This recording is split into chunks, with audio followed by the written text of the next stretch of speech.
Salut à tous, j'espère que vous allez bien, c'est Romain et on se retrouve aujourd'hui dans un nouveau décor, temporaire je précise, pour débriefer la victoire aussi courte que précieuse du Paris Saint-Germain à Angers ce soir. Alors vous allez me dire, dans ce genre de match, on s'attarde que sur le score, on va pas forcément parler de contenu et de manière, mais perso j'ai trouvé 2-3 petits trucs à redire tactiquement sur le PSG, donc on va en faire une petite vidéo. Mais, on va bien sûr commencer par le test positif au Covid-19 de l'entraîneur Mauricio Pochettino. Après Rafinha, Kehrer et Colin Dagba, l'entraîneur parisien est positif. Bon, évidemment, il est placé à l'isolement. Il n'était pas là ce soir. Ses adjoints, qui sont cas contact tout autant que les joueurs, étaient sur le terrain, sur le banc en l'occurrence.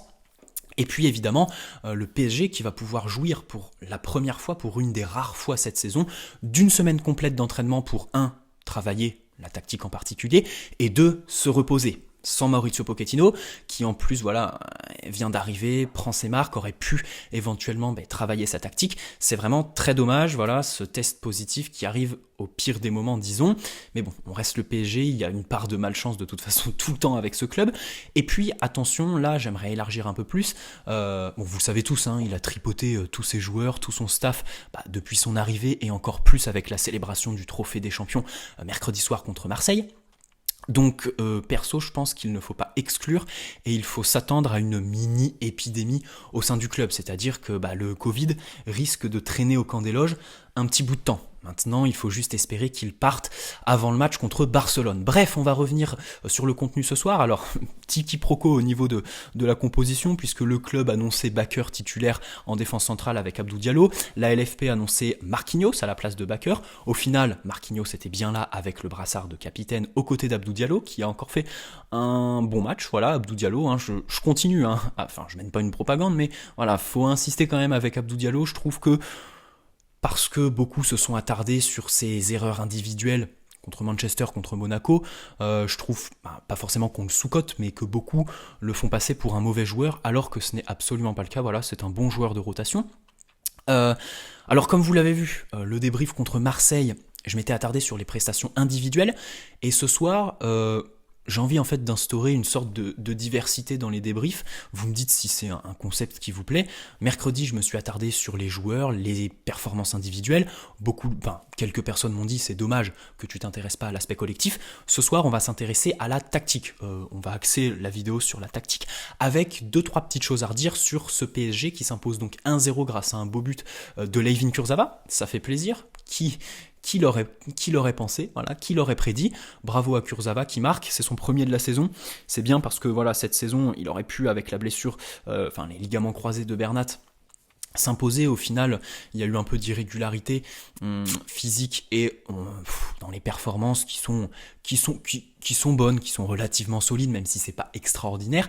Et puis cette longue suspension après son rouge contre Marseille, je crois, en septembre. Donc voilà, le but de Kurzawa qui fait plaisir. Alors au niveau tactique, ce que j'ai envie déjà, je pense qu'on devrait commencer avant de tomber sur le PSG, qui ce soir n'a pas fait un bon match. Le PSG, c'était chiant, l'animation était un peu bizarre. On a des prestations individuelles, pareil, qui inquiètent encore. On peut penser à Mbappé, on peut penser à Di Maria. Et puis collectivement, c'est cette espèce de 4-4-2 en fait, qui je trouve avait pas beaucoup de sens. Et du côté d'Angers, on a très très très très bien géré ce match. Bravo aux Angevins. D'abord, un truc tout simple qui me passe par la tête, c'est vrai que ce soir on n'a pas vu un acharnement, par exemple contre Neymar, un acharnement de faute, de surviolence et tout ça, donc merci à eux, ça fait plaisir, faut souligner la normalité. Bon, en revanche, votre pelouse,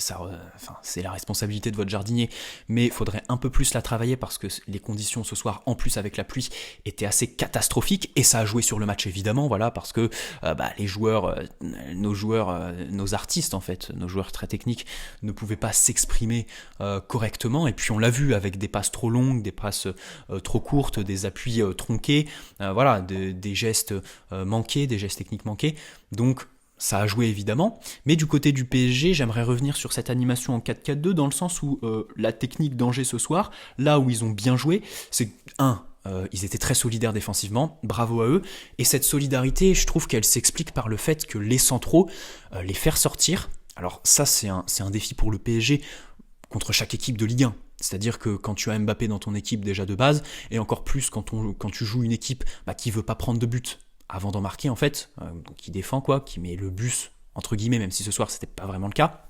Le but, c'est d'aspirer les défenseurs centraux, les faire sortir, donc que ton attaquant décroche, pour qu'un joueur comme Mbappé propose en profondeur, surtout quand tes rampes de lancement sont Paredes, qui ce soir a fait un bon match dans l'organisation du jeu, Verratti évidemment, et sa justesse technique, et Neymar, et sa présence entre les lignes, et sa connexion bien évidemment avec Mbappé. Donc très difficile de faire sortir les centraux ce soir, ce n'est absolument pas un hasard si Kean a peiné en première mi-temps, c'est aussi pas un hasard si il a été replacé, repositionné, on va dire un peu excentré en seconde période, parce que de toute façon, voilà, quand tu n'arrives pas à avoir ce fameux circuit d'aspiration de défenseurs pour prendre la profondeur, t'écartes, t'essayes de créer des brèches entre les défenseurs. Donc Kean est un peu excentré en début de seconde période. Bon, forcément, ça a joué sur Mbappé. Et autre aspect du jeu d'Angers, au-delà de leur solidarité, un peu plus tactique, un peu plus concret, c'est le fait qu'ils aient bloqué l'intérieur du jeu. Très difficile. Alors ça se caractérise par la distance entre les deux lignes, qui était quand même très très resserrée. Donc Paredes, tout le match, il a continué, il a cherché Neymar entre les lignes, mais forcément, ça le met en difficulté, surtout quand tu te marches dessus avec Di Maria. Les lignes resserrées, ça, de toute façon, c'est une tactique que toute équipe qui affronte le PSG de Neymar, de Di Maria, doit adopter. Donc ce soir, Angers l'ont très bien fait. L'intérieur du jeu, pourquoi l'intérieur du jeu était bien bloqué ?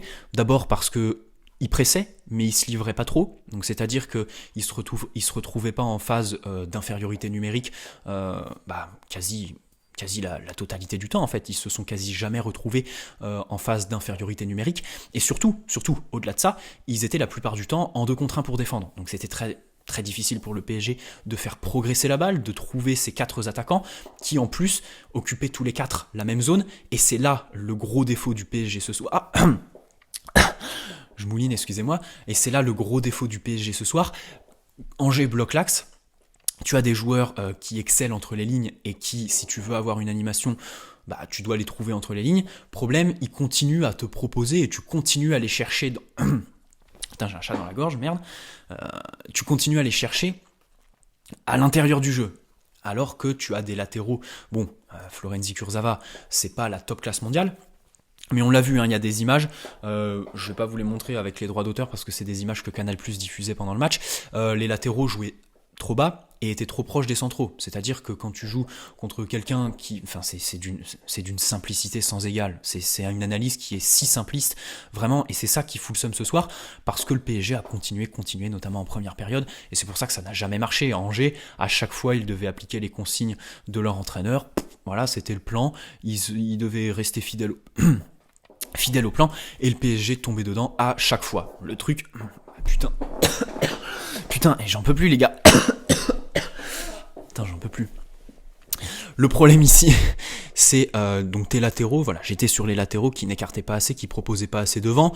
On a vu un centre à un moment de Florenzi qui est trop profond, qui trouve personne. Mais là, voilà, l'enjeu, c'est vraiment d'écarter. Ça peut être aussi du ressort de Di Maria qui clairement lorsqu'il est sur le terrain avec Neymar est chiant parce qu'il se marche dessus, tous les deux cherchent l'axe, c'est chiant, il se marche dessus. Par contre Di Maria, même si ce soir sa prestation est encore décevante, j'ai bien aimé son rôle de relais, on va dire, sur le côté droit. C'était une solution quasi permanente pour les milieux de terrain et ça permettait en fait de faire un petit relais comme ça, on va dire, avec l'attaque. Ça, j'ai bien aimé. La prestation d'Mbappé, bon, vous l'avez vu, son expression faciale à sa sortie, elle veut tout dire. Je pense que cette semaine va faire du bien à tout le monde. Ce soir, j'ai pas trouvé que certains joueurs ont fait un mauvais match. Le PSG, a déçu. C'est un match qui va pas rester dans les annales. On va quasi rien retenir de ce match. Mais voilà, faut souligner quand même la bonne... je m'attarde plus sur la bonne performance d'Angers que la contre-performance du PSG qui était sans son entraîneur aussi. Ça joue, je pense. Mais ce qu'on peut reprocher au PSG, donc tactiquement, c'est le fait de rester un peu trop dans l'axe. Merci Navas qui nous sauve parce que mine de rien Angers, même s'ils étaient très solidaires défensivement et même si leur plan était très très bon et que le PSG tombait dedans à chaque fois, ils ont réussi à se créer des occasions, peut-être même plus que le PSG, j'ai pas les chiffres, mais il y a cette fameuse tête plongeante en début de seconde période et l'arrêt absolument splendide, sublime, décisif de Navas du pied, extraordinaire réflexe. Merci Navas comme d'habitude, on lui réserve une partie dans ce débrief parce que quel plaisir d'avoir un gardien qui te permet de rester en vie, qui te préserve des buts, qui te fait gagner des points tout simplement. Donc voilà, excusez-moi de regarder mes notes, je pense que j'ai à peu près tout dit. Notez une petite amélioration aussi au niveau du PSG de Pochettino, on va dire au niveau du jeu en équipe. Je pense que là on commence à ressentir quelque chose, alors peut-être pas au niveau du pressing, parce que c'est vrai qu'il y a une volonté d'imposer un pressing, mais ce soir, quand même, Angers dans les transitions rapides à la perte de balle, bon, et en plus, avec ce 4-4-2, nous ont quand même fait un peu mal, voilà. C'est-à-dire que dès qu'ils récupèrent la balle, tu as au minimum 4 joueurs, au maximum 6 joueurs qui sont d'ores et déjà derrière le ballon, donc éliminés. Ça, c'est très problématique, mais de toute façon, ça, c'est le problème de ce système, hein, le 4-2-4, le 4-2-4 du PSG.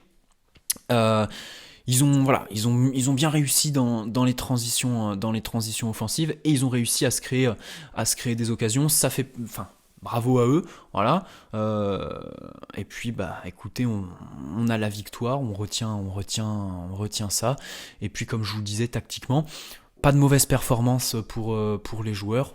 Et puis maintenant, une semaine complète pour bien se reposer et travailler, ça fait plaisir. C'est très important. Bon, bah écoutez, voilà pour ce petit débrief qui, je l'espère, vous aura plu. Je sais pas, j'avais un truc dans la gorge, ça m'a un peu saoulé, ça m'a un peu déconcentré. Je pense que je vais le sortir quand même. Je crois qu'il n'y a pas trop d'hésitation à part au moment où je tousse. N'hésitez pas à poser un like si cette vidéo vous a plu, me suivre sur Instagram dans la description pour toutes les infos en temps réel concernant le PSG. Et puis on se retrouve demain. Demain, voilà, on enchaîne les vidéos sur Dele Alli. Voilà, très bonne soirée à tous. Enfin, très bonne soirée à la team Notif. Très bon dimanche à ceux qui regarderont ce débrief au réveil après ce match remporté par le PSG 1-0 et qui prend la première place de la Ligue 1 provisoirement. Ça fait plaisir. Très bonne soirée à tous, très bon dimanche, très bon week-end, très bonne semaine. Voilà, parce que perso, je suis fusillé de fatigue. Et puis, on se dit à demain pour une nouvelle vidéo sur Dele Alli, je le rappelle. Voilà, allez, bonne soirée à tous. Allez Paris, ciao.